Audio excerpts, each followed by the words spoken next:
order.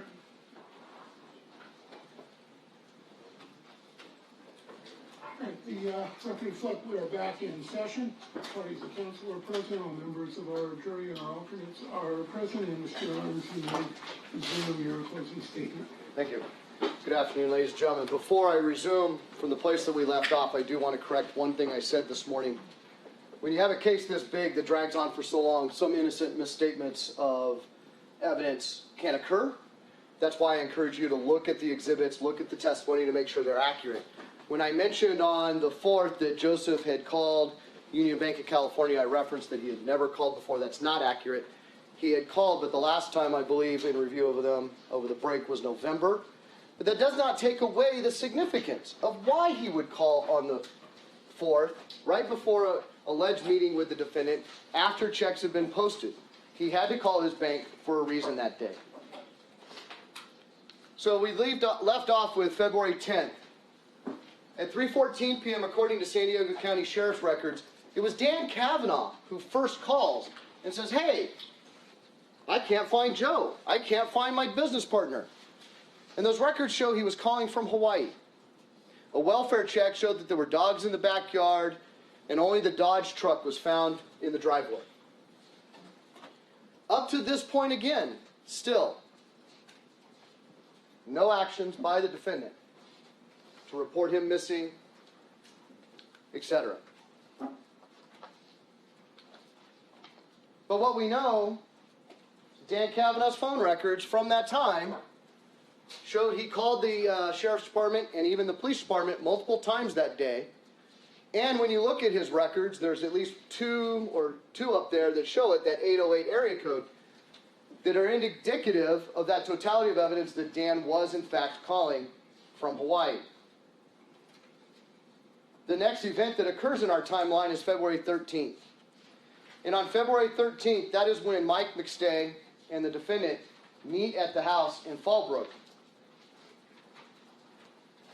And remember the character or characterization in Mike's testimony about the defendant's behavior that day. In addition to appearing not to want to touch things or not being overly engaged, it was the defendant, according to Mike, that pointed out an unlocked window. And it was Mike's testimony that, well, maybe they went away for a short break, maybe they, whatever, I don't know quite what to do. You know, if I don't hear from them by Monday, I'll call the sheriff's department and we'll get them involved. And that is what happened. In the meantime, February 14th, Animal Control responds to a report and finds the dogs there unattended. It also requested a welfare check. But in the meantime, based on the note left on the front door, actually contacted Mike McStay, got the background information from Mike, and that welfare check was canceled. That leads us all to the 15th. That Monday in February, when Mike realizes he still has not heard from his brother or his family, there's no evidence of it, he calls for a welfare check first thing in the morning and reports them missing. And it's during that day that the San Diego County Sheriff's Department first responds. They find that there's been prior welfare checks, visits by Animal Control, and somewhere in there between Deputy Tingley and Detective DeGaulle, they learned that the family's trooper had been towed from a parking lot in San Ysidro. What Deputy Tingley and Detective DeGaulle observe during that welfare check is the general condition of the house on the 15th. You have the desk with the light left on.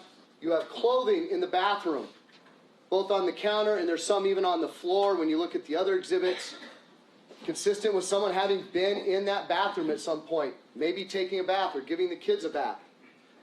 And again, that evidence of the remodeling occurring at that time. But remember, again, the perspective of San Diego at this point, and I think this is really important. It was argued to you in opening statement and in a line of questioning with various witnesses about an incomplete, an unthorough investigation.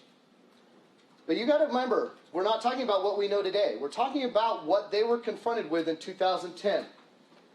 Detective DeGaulle put forth to you his position and what his understanding, what he faced that day. A missing persons report no evidence of a felony being committed, barely able to get a warrant to get into the house to process it and look around. He even said he was hesitant to go in and do a second welfare check after Deputy Tingley had been in, because Deputy Tingley was not reporting anything overly suspicious that would give him cause to go back into the house and look around himself. But he did find that when Deputy Tingley said, "Oh, I didn't look in the garage." Okay, we'll go back in, look at the garage. And so Detective DeGaulle goes in that second time that day.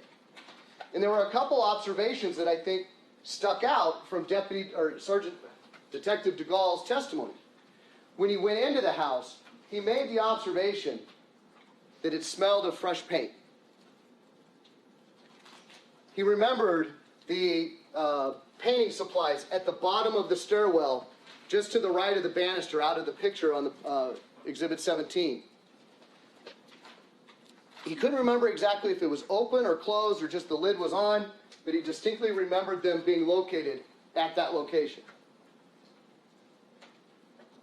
Again, come December 15th, the defendant has done nothing to report his business partner, his boss, his friend, missing. And on the 15th, there's no sign of the defendant. Why wasn't the defendant at the house?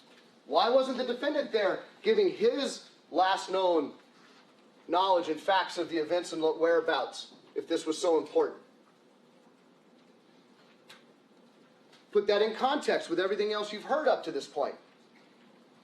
Forged checks, cashed, QuickBooks activity, attempting to be canceled, off the grid for long periods of time, a truck similar to his being seen at the Mitchley house. Think about that state of mind. A very good reason not to be present on the 15th, to provide investigators any relevant information about his business partner and friend. In fact, it took several days to track down and get even a meeting with the defendant by Detective DeGaulle. Remember, Detective DeGaulle said they had to track him down and get him to submit to that interview. And during that interview, he spoke repeatedly about Joseph, Summer, and those kids in the past tense. Joseph was one of my best friends, and obviously, and my business associate, and that's not something I want to live with. So.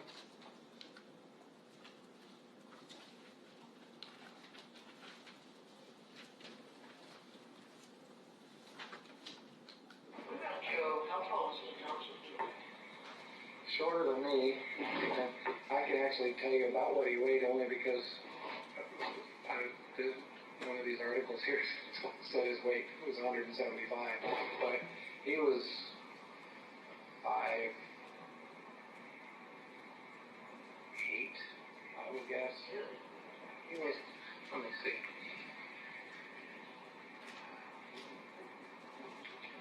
That's about 5'8", isn't it? No, because I'm only 5'6", so that's, okay, so about... He was definitely visibly shorter than me. How tall is Joe? Joe was, definitely. But I can tell you, beyond a shadow of a doubt, I know for a fact that that light, I had never seen it off. Okay? He always left it on because his kids get up in the middle of the night and they go downstairs and get water out of the refrigerator, and he always left that light on and the door open so that they didn't fall down the stairs. That one is even more telling because he corrects himself from the present tense to the past tense. Always, no, you don't understand these kids.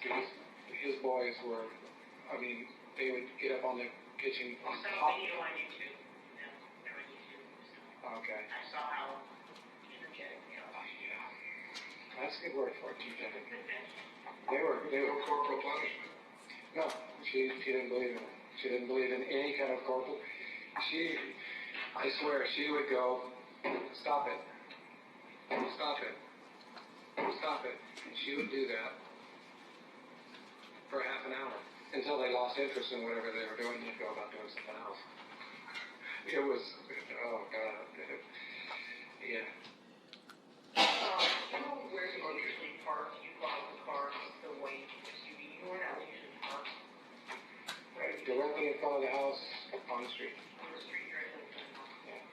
She always parked the truck in the driveway. She didn't like him parking the white car next to it because she couldn't get the kids in or out.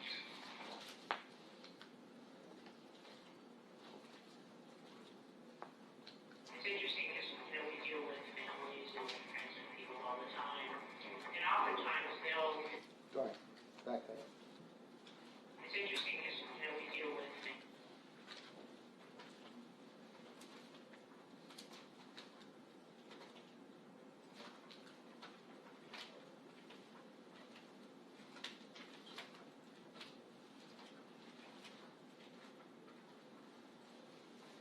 For some reason, the audio on that one is cutting out.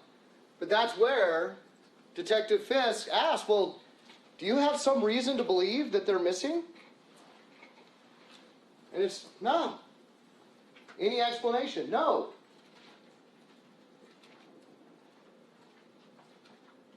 It's interesting because, you know, we deal with families and friends and people all the time.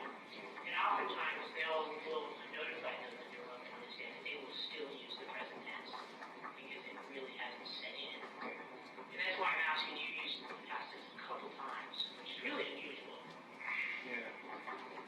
I have no idea. I'm not sure what I used past tense and in context with, but I have no idea You why. said Joe was my best friend.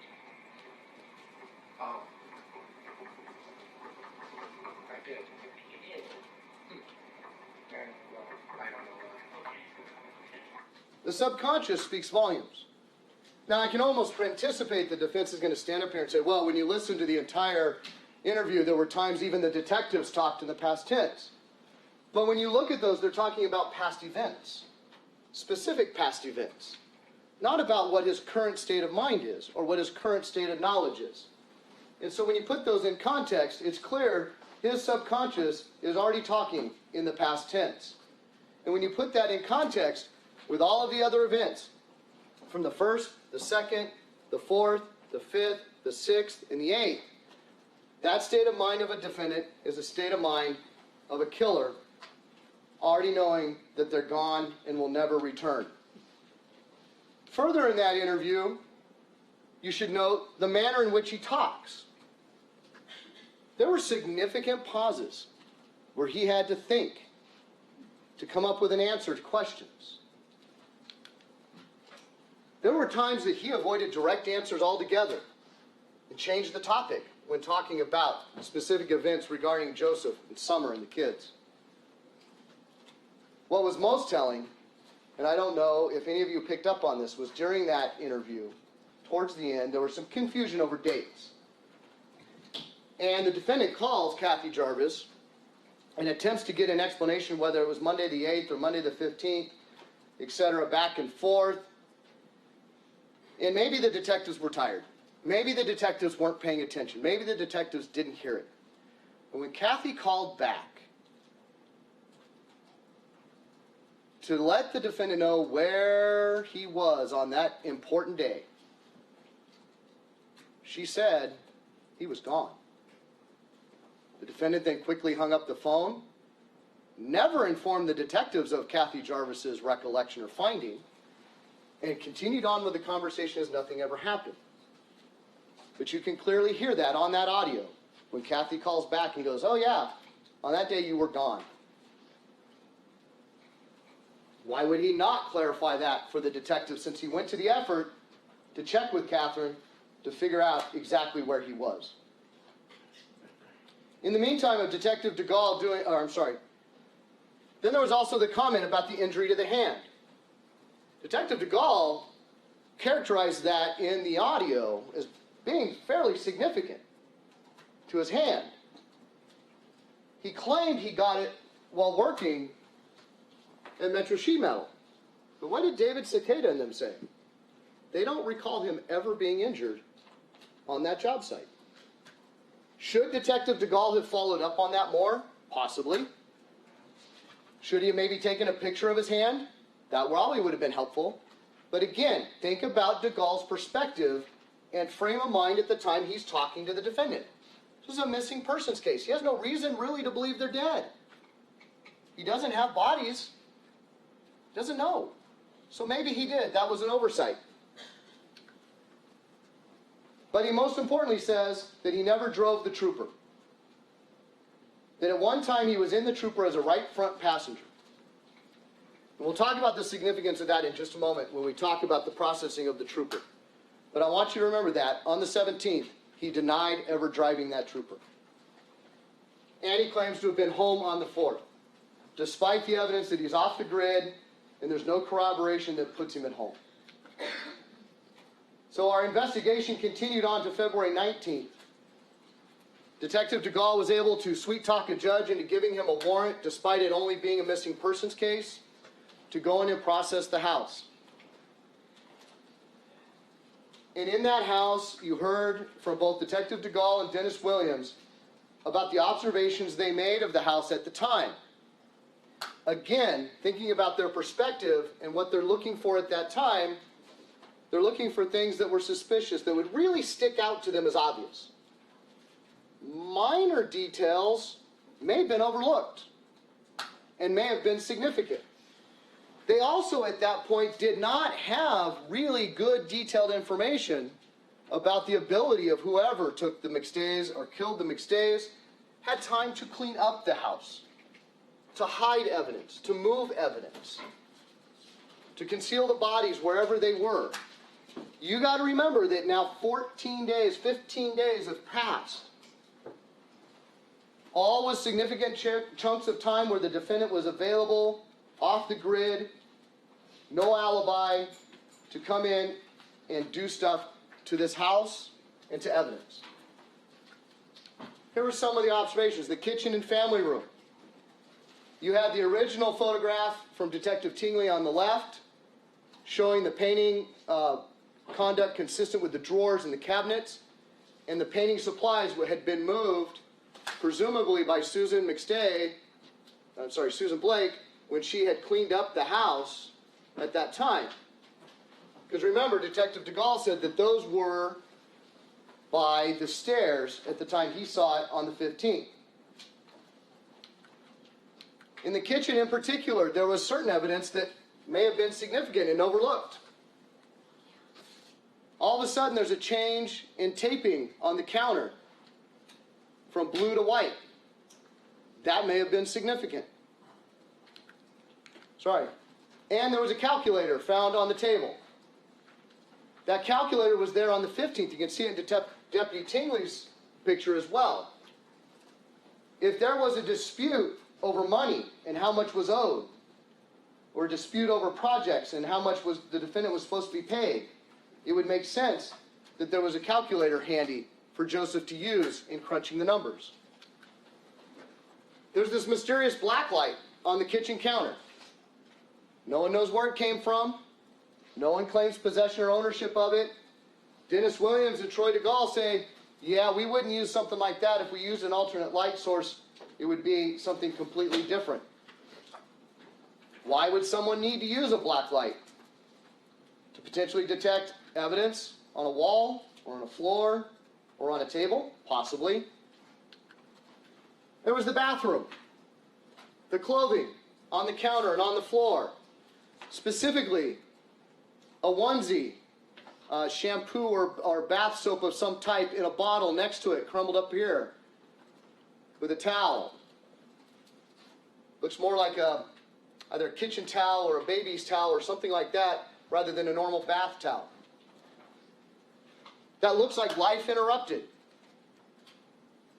The other thing that was observed in that bathroom was one single terry cloth robe hanging on a hook. Where was the other?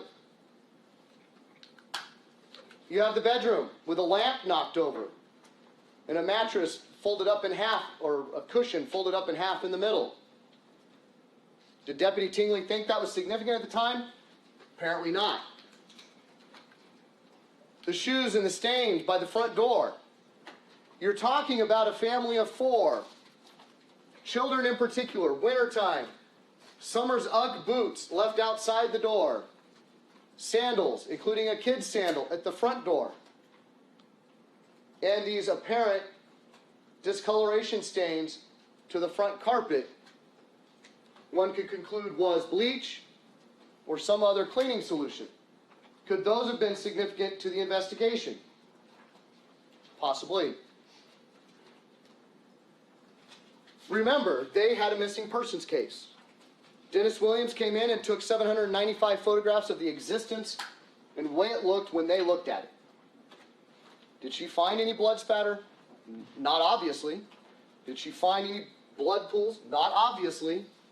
But again, in context, you have 15 days in which, from the 4th to the 13th, 9 days in which the murderer could easily clean up and cover his tracks. And you take that in also context with the smell of fresh paint and the different location of the paint can at the time.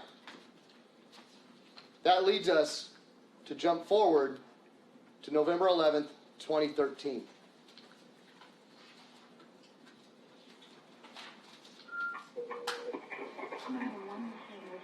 Please speak with the transfer. How can I help you? Hi, I'm out here on a motorcycle out behind the dump, and I found what looks like a human skeleton. 2 shallow graves in the desert north of Victorville. Grave A containing Joe and Joe Jr. Grave B containing Summer and Gianni, or at least their remains. And 2 sets of really deep impressions left from a vehicle leading to each grave. The measurements of these worn and aged tire depressions are consistent with the defendant's truck. And most importantly, you got to remember, context is important. These are being viewed in 2013, not in 2010. 3 years, 3 winters, 3 summers have passed, aging those depressions in dirt with wind and rain, possibly snow. And what did Heather Radliff say when she was cut off on cross-examination and asked on redirect? I could not say that this was 2 separate vehicles because of the distance. We're talking these impressions were potentially out there for many years. They're so deep of a depression, they had to have been really soft at the time, possibly wet, possibly muddy. So the measurements of those depressions cannot be considered 100% accurate. And that's why it's always been put forth to you that they are consistent with the defendant's truck. Because remember, in order to make those depressions, the truck would have been backing up, would have been a heavy truck, would have been in soft dirt or mud due to the rain that was in the area at the time, and would have also been conducting a turning movement, because you saw the angle there. That puts force onto the frame and the tires of that truck. They were clearly deep enough to last for 3 years, 9 months. The defense wants to argue to you that that's evidence of 2 vehicles, of a team of 2, I believe is what they said. However, that ignores the conditions that were present in the desert at that time. That would be confirmation bias. Grave A. Evidence of animal activity. Joe was wrapped and bound, his lower legs missing.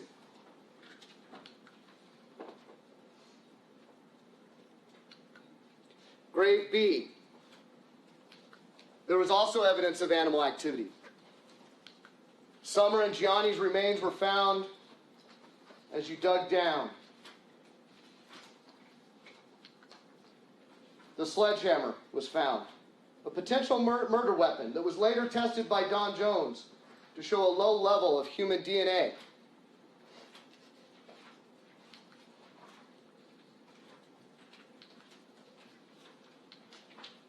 a set of women's sweats or pants with this mysterious bleaching action down one leg,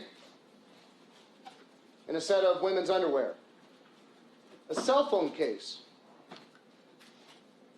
set of child's pants, a child's backpack, and remnants of a terry cloth or towel, floor mat type material. All of that leads you to believe that something happened in that house. Remember back to the very beginning of my opening or closing argument, and the judge reading the jury instructions to you. There was nothing in the elements of the crime that said I had to prove where it happened. Is it informative as to who did it? Sure. But to ignore the evidence connecting the graves to the house and to claim that you can't prove that a murder happened in that house is not an honest representation of the evidence that was found there. It is a reasonable interpretation that something happened in that house. Something disabled the McStays, rendered them unable to fight back, allowed them to be secreted from that residence, where they ultimately are found dead of multiple blunt force trauma in a grave an hour or so north of their home. Remember what Dr. C and Dr. Gray's testimony about the nature of the injuries. There is no way to tell whether any one particular blow or not, with the exception of a few, would have caused a laceration that would have caused profuse bleeding. You also heard from them that in order to continue bleeding, the heart must be pumping, and therefore you have to presume they're still alive and conscious and alive. There's no way to know that 4.5, 9 years later, after they've been buried in a desert for 3 years, 9 months. What exactly happened in that house? Only one person knows. The killer. What exactly happened in that house and how evidence of what happened in that house was cleaned up and hidden, only the killer knows.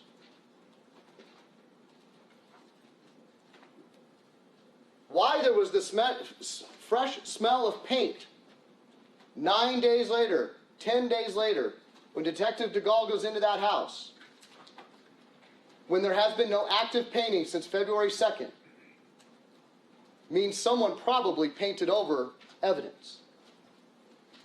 Would it have been nice to explode a Blue Star bomb in that house to look for it? Sure. But that was not the perspective that they had at that time. That was not warranted by just a missing persons case. What was found in that house was the one terry cloth robe, the fuzzy cover to the toilet seat, and no towels hanging on the walls, in the bathrooms, whatever. Yet there's remnants and towels found in the grave sites. That circumstantial evidence points to only one reasonable conclusion, that they came from that house. The only picture you saw of bath towels in that house was one picture of a cabinet in the bathroom to the left of the sink, where there was one, maybe two, folded up towels. For a family of 4 with kids that are running around painting the front bumper of the truck, kids that are having fun in the backyard digging around, 2 towels for a family of 4? No, there's a lot of towels missing from this house, ladies and gentlemen. A lot of bath towels missing from this house. Some of them clearly are found in the grave. Common sense tells you if your grandparents ever bought one of those fuzzy lids for their toilet seat, it also came with a floor mat and a tank cover. No floor mats found around any of those toilets. There was this one washcloth looking towel in the bathroom, water closet of the master bedroom. Consistent with preparing to give someone a bath? Maybe so. Given the clothes that were on the counter, maybe that's consistent with Summer giving the kids a bath on the night of the 4th. sometime after 6 p.m. The fact that there's a missing terry cloth robe and Summers' only top coat type of clothing found in the graves is a bra could lead one to infer that she was giving those kids a bath, had taken her top off and was wearing a robe, leaving only the bra on. Otherwise, there would have potentially been a top found in those graves. Otherwise, that towel material could also be consistent with the shop towels that were being used as part of the remodel. An unopened one and some others found in the garage. Oops, sorry. Then, of course, there is the sledgehammer. That sledgehammer that, to this date, still has evidence of that paint on the handle. That evidence, that paint that was compared to the paint from the home by the FBI, and there were consistencies found. Evidence of paint on Summers' bra that had consistency to the paint found in the home. And of course, you've seen a lot of evidence of painting supplies in the home. The blue painter's tape, found crumbled up in a lot of pieces of material fabric from the grave, consistent with what MacGyver told you. He was using blue painter's tape. The paintbrush, spoon, and little pick or axe, whatever that is, taken from the little backpack in the grave, consistent down to the paint marks.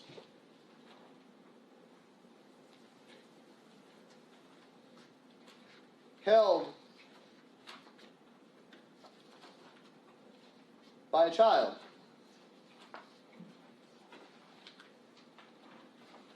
Fabric from a child's bath towel, character bath towel. The eye, the whiskers, the stuffing and batting. Found in a grave.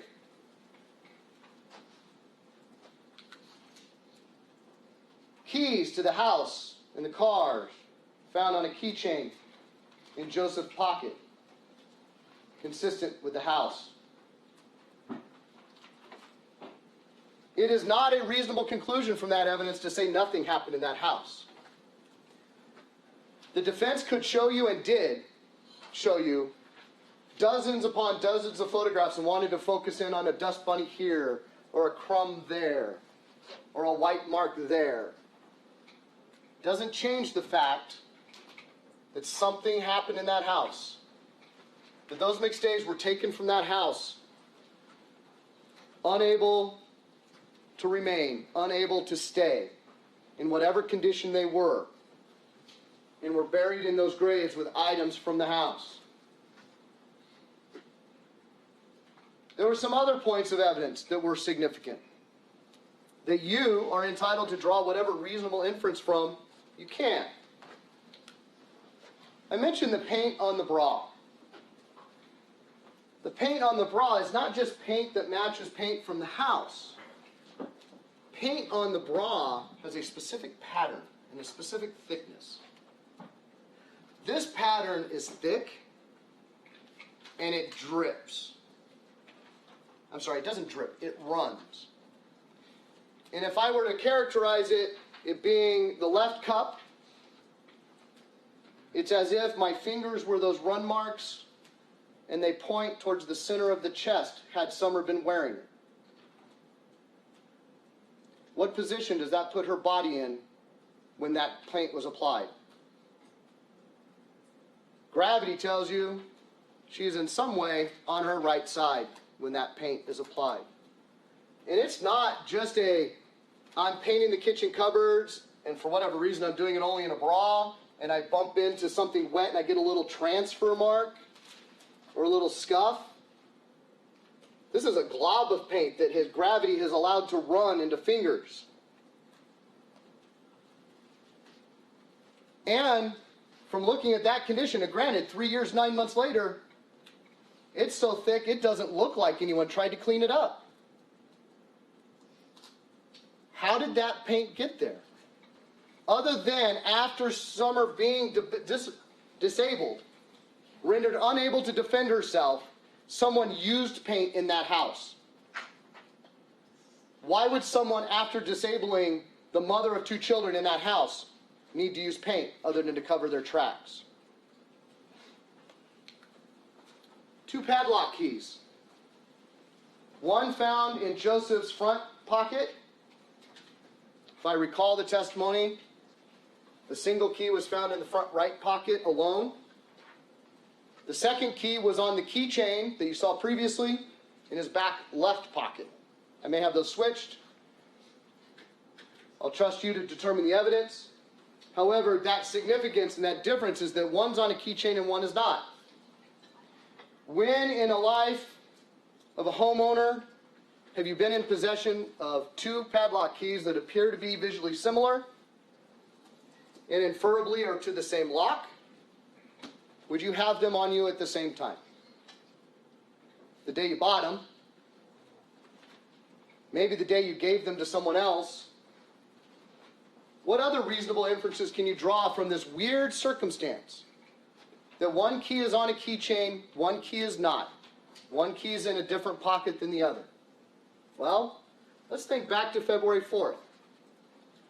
I gave you several inferences that you could draw from the evidence of whether or not there was a meeting or not. Let's take one of those inferences as a possibility, and that is a short, brief meeting where Joseph McStay basically kicks the defendant to the curb, saying, "I'm done. Forged checks have been cashed. You owe me $42,000. You heard evidence from Joseph Cicada that he moved the defendant out of a storage unit when he moved stuff over to Metro Sheet Metal. You also heard evidence that the detectives contacted Chateau Company to determine the type of lock, where it was commonly sold, etc. Is it reasonably inferable that one of those keys was returned to Joseph McStay from someone else? Thus, it's a single key put into a pocket rather than on the keychain. That is a reasonable inference you could draw. And when you take that into consideration with all of the other evidence, it is one that can point to guilt. But I also remind you, not only talking about Detective DeGaule's perspective when he's investigating this, think about this other fact. Who is in control of what evidence is left behind at a crime scene? Criminal.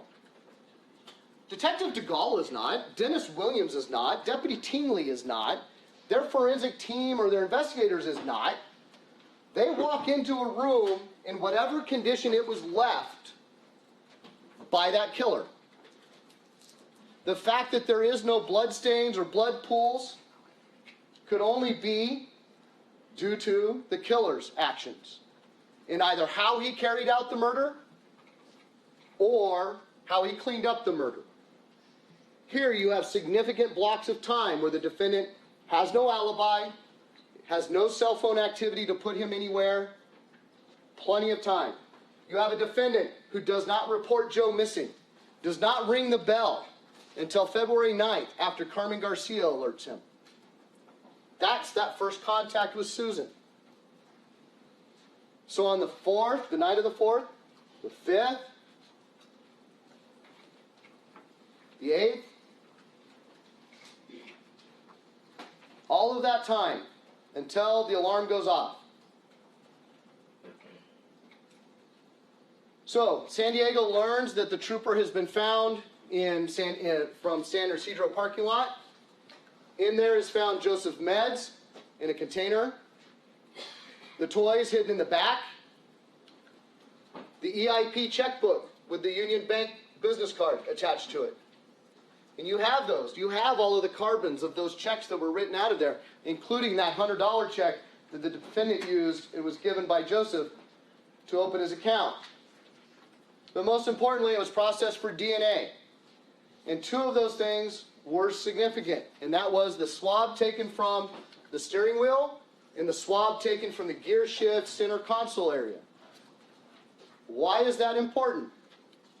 That DNA is actually more significant than anything else the defense put on with their DNA evidence. I never drove the trooper. Have you ever driven a white vehicle? Have you ever been in it?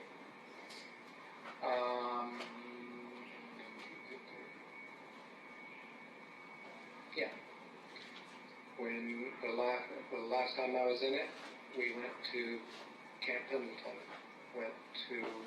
We played paintball, Camp Pendleton.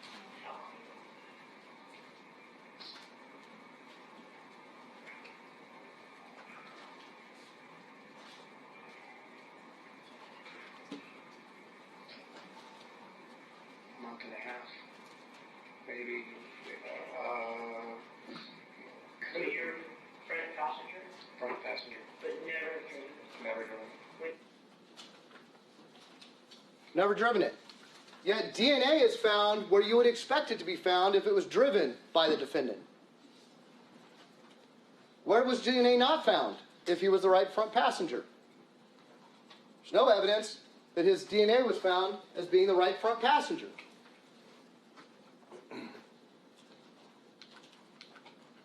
The defendant, in fact, on the steering wheel was a greater contributor to that mixture of DNA than even Summer.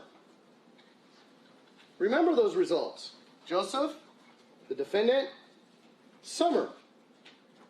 If the defendant never drove the trooper, how is it his DNA is in such a great quantity on that steering wheel than unless he drove it? But of course, remember back to when I mentioned the interview and the circumstances surrounding the 4th, and Joe supposedly being the usual driver of the trooper, which was inconsistent with common sense. However, the defendant had to say Joseph was the usual driver in order to explain his DNA being present. He had to put him at the meeting. He had to put him with the paintballing. He had to put him in that vehicle at the same time with the defendant in order to explain his DNA possibly being present in that interview.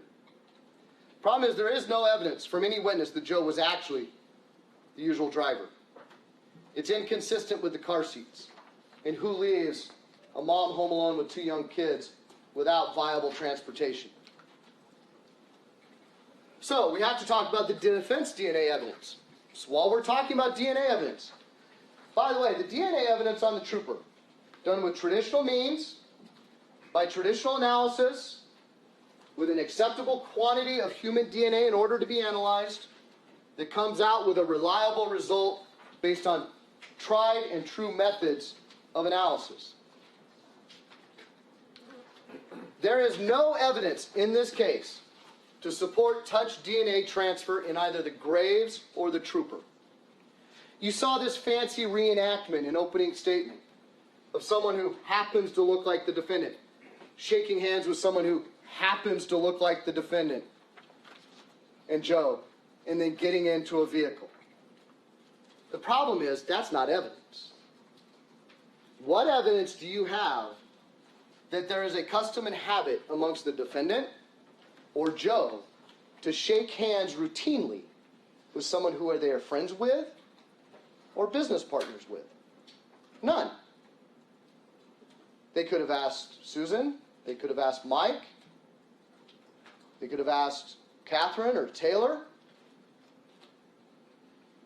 they could have asked Joe Cicada, Carmen Garcia, Elva Fonseca, all people who had met Joe over the years. Come on, Joe is a laid-back surfer type.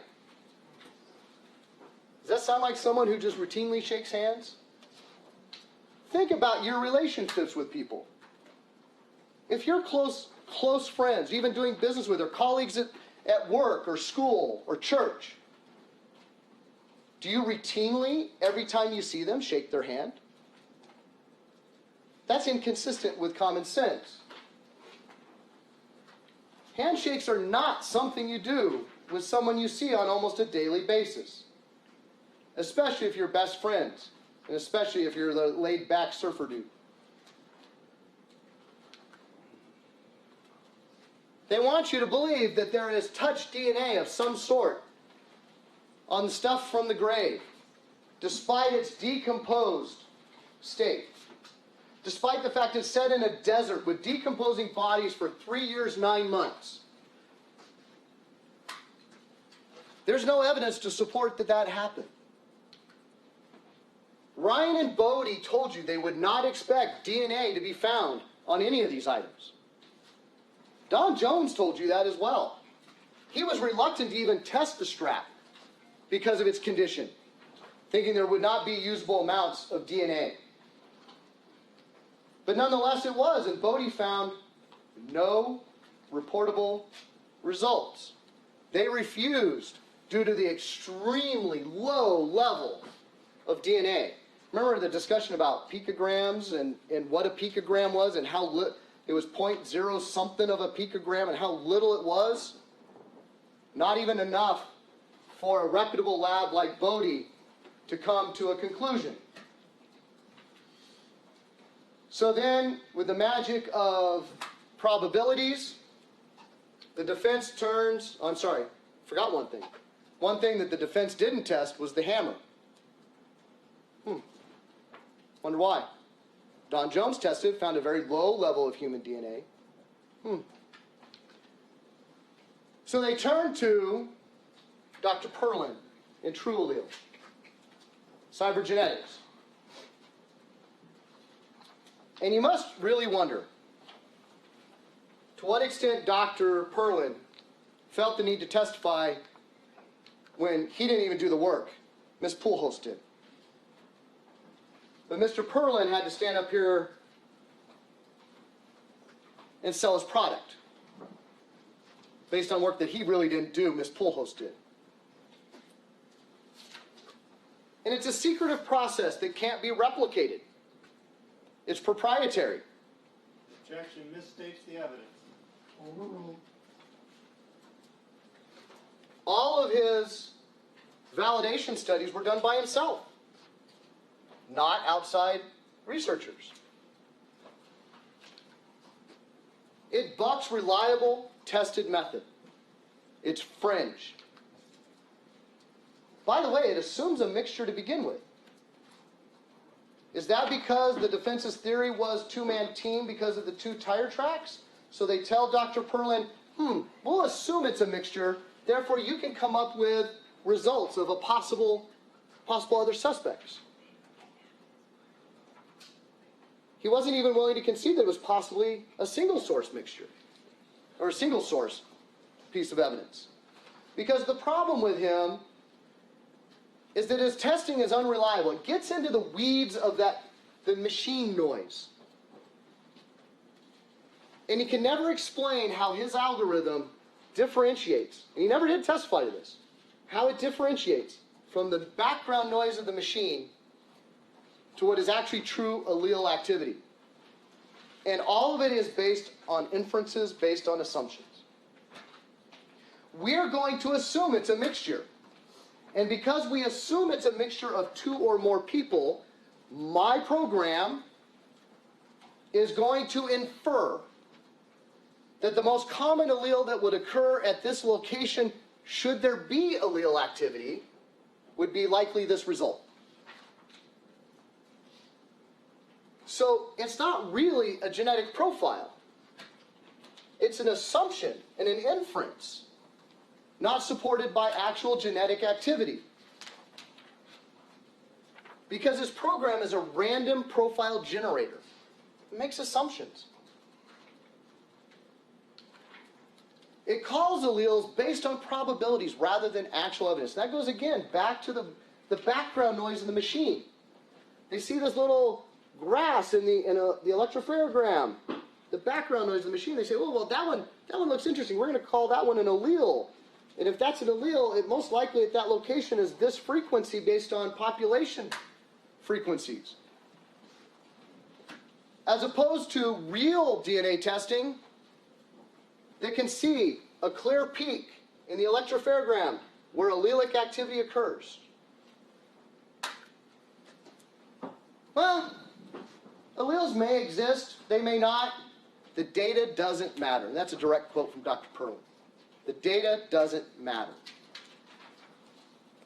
Well, when you're talking about whether or not you want to identify someone as being a contributor to a piece of DNA evidence, doesn't the data matter?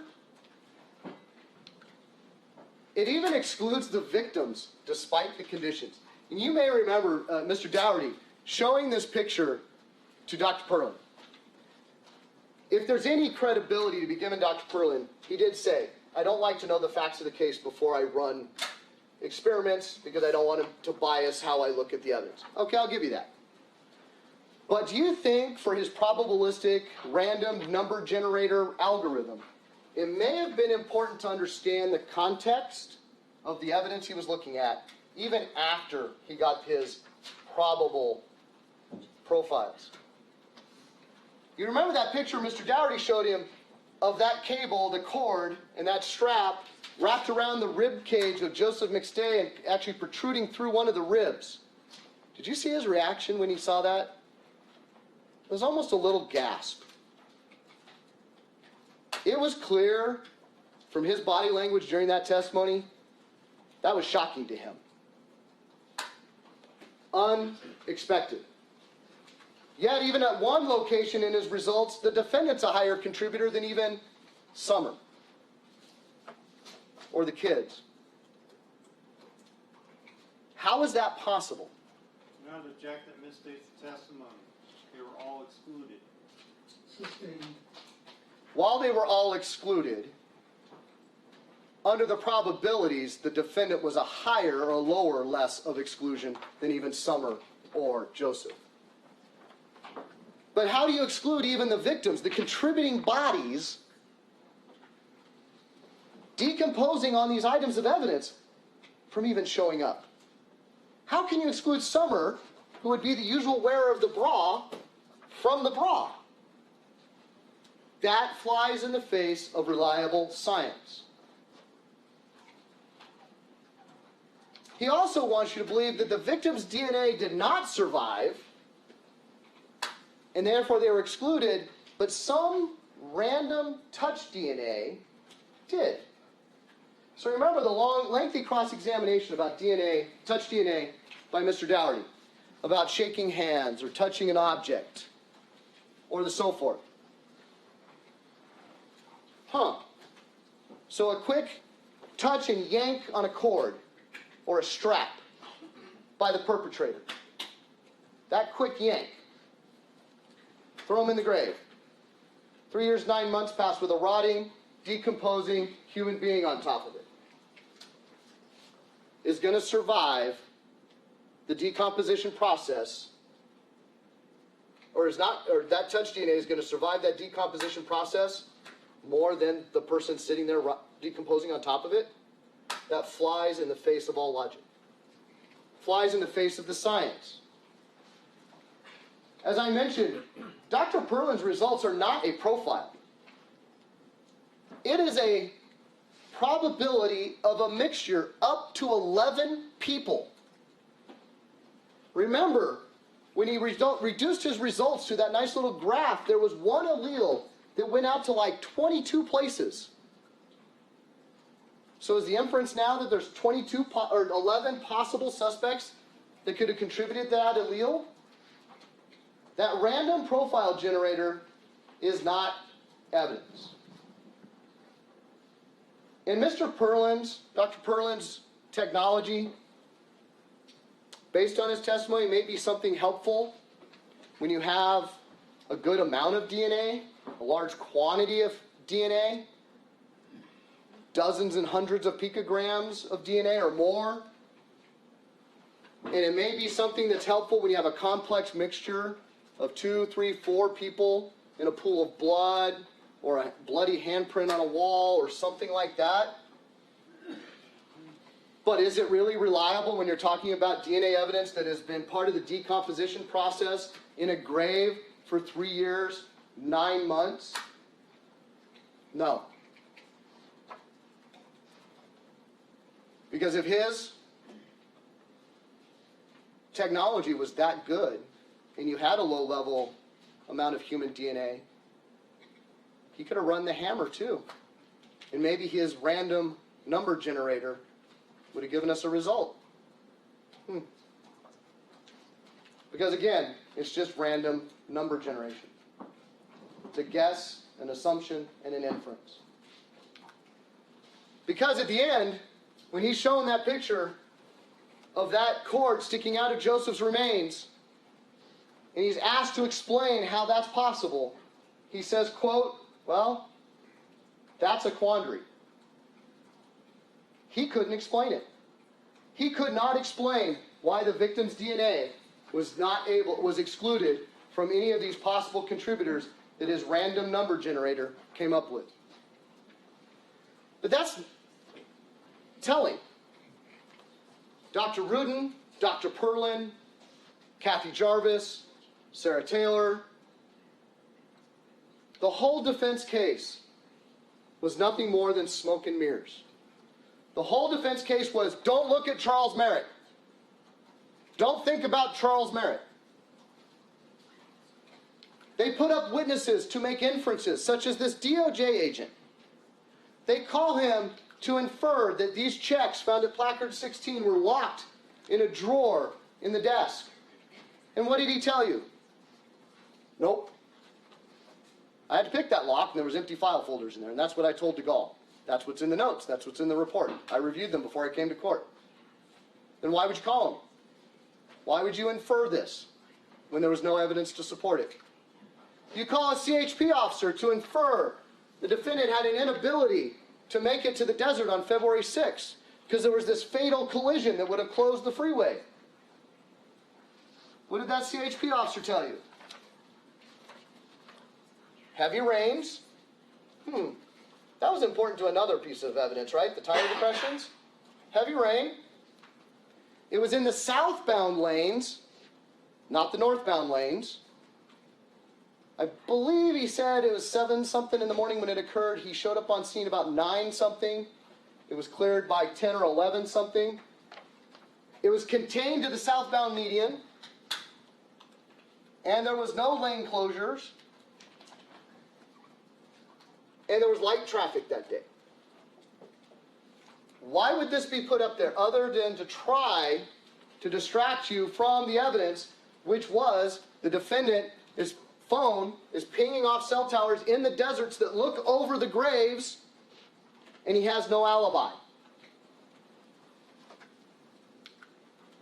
You heard from an accountant who turned a blind eye to the defendant's behavior, made erroneous assumptions, focused on Dan Kavanaugh, would make assumptions that cash withdrawals somehow were not business related or were business related income. In fact, when you talk about the spreadsheets, and we'll talk about those in a minute, Mr. Sjogren was a complete misrepresentation of what those spreadsheets meant and ignored a key piece of evidence, which was the defendant's own statement. You have a computer forensic expert who ignored the Hawaii evidence. But what should be most offensive to you is the smoke and mirrors was not just about what was found on the McStay's computer, something within the scope of his profession and his expertise. He was called upon to analyze phone records and a whole bunch of other stuff that didn't come from a device, right? He ignored all of the transactions in the PayPal records from Hawaii.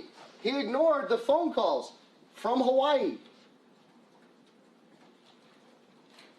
That's a witness with an agenda. He wanted to convey to you what an IP address was in those PayPal records. And the key takeaway, despite the inferences from questions by the defense counsel or answers by Mr. LaRock, is that just because that IP address was logged, it does not tell you where the device is actually located that is using that IP address. And had to concede after 15 minutes of questions and non-responsive answers to finally concede that a VPN would mask the location of a device.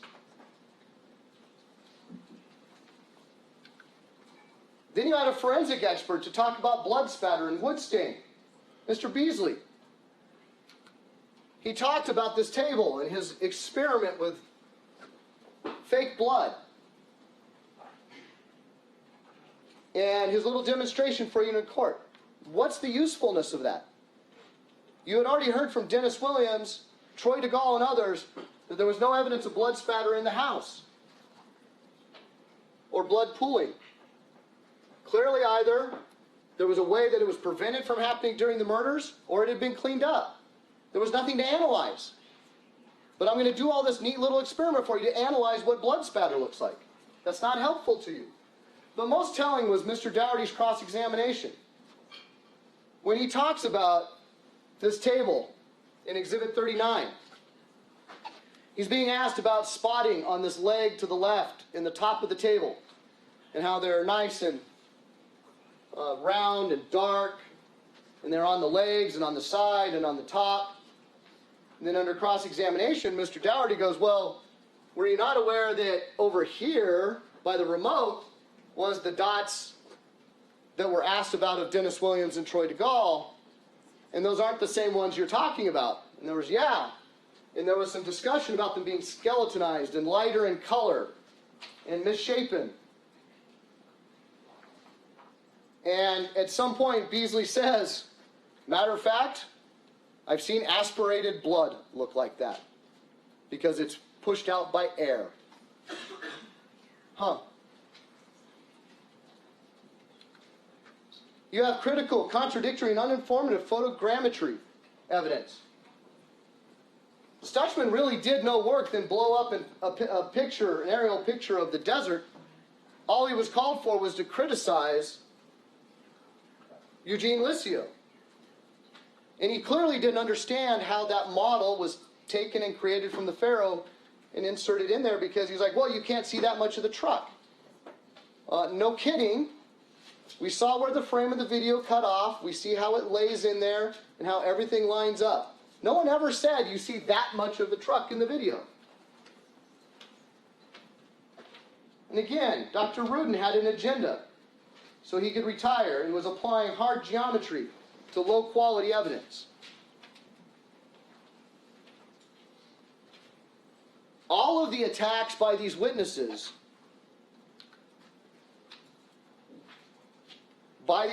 should be taken with a large grain of salt. All of these witnesses, the credibility and quality of their testimony should be taken in context.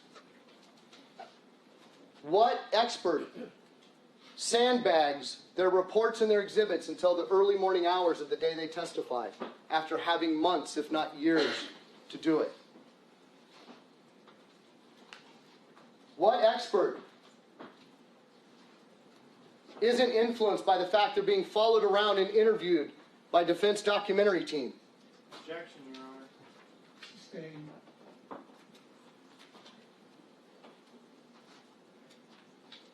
A documentary team that was followed by Mr. Moline to go interview Mr. Sjogren at the time, according to his testimony. Clearly, it can be inferred from their testimony that they were hoping to gain notoriety and business from the publicity. That is a factor of bias that you can consider in evaluating their testimony. But let's talk about the elephant in the room. The defense spent the entire trial, from opening statement forward, pointing the finger at Dan Kavanaugh.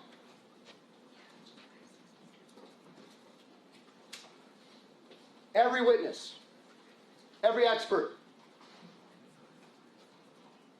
except for they ignored their own evidence that Dan Kavanaugh was in Hawaii.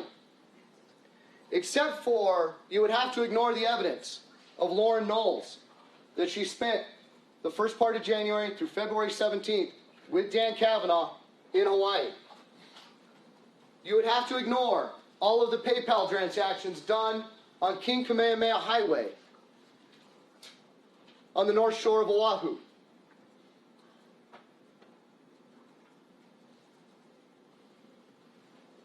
Where is this Larry Haynes that you were promised an opening statement?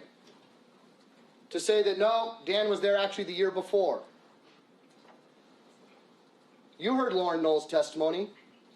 You saw her documents. You saw her photographs.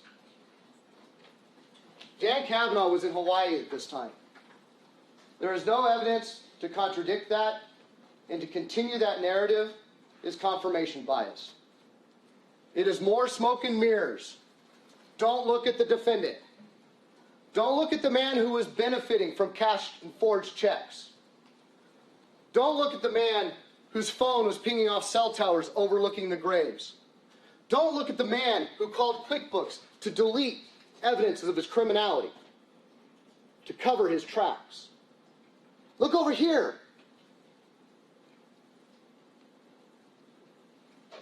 There is no credible, reliable evidence that Dan Kavanaugh was involved in this crime at any time.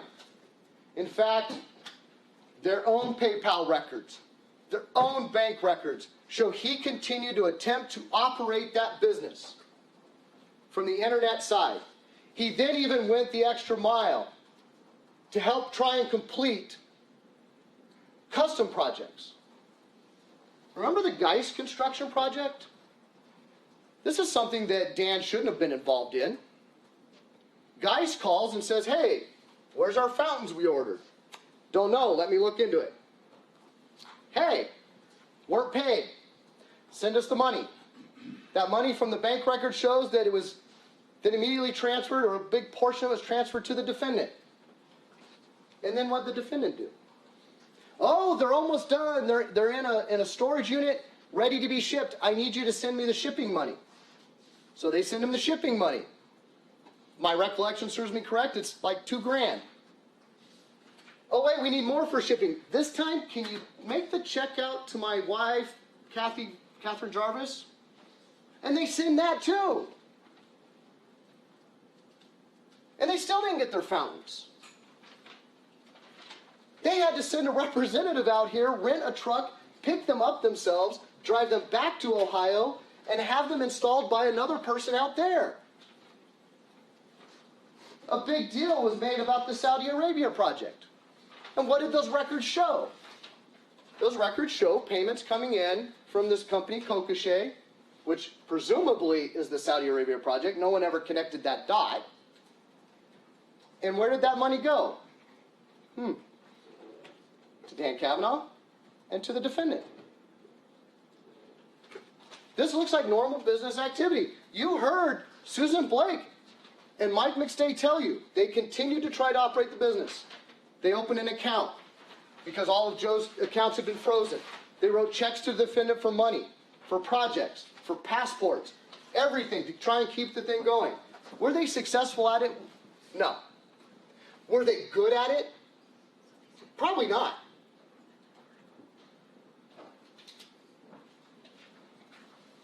There is no evidence, no credible, reliable, corroborated evidence to justify pointing the finger at Dan Kavanaugh, let alone Susan Blake or Mike McStay.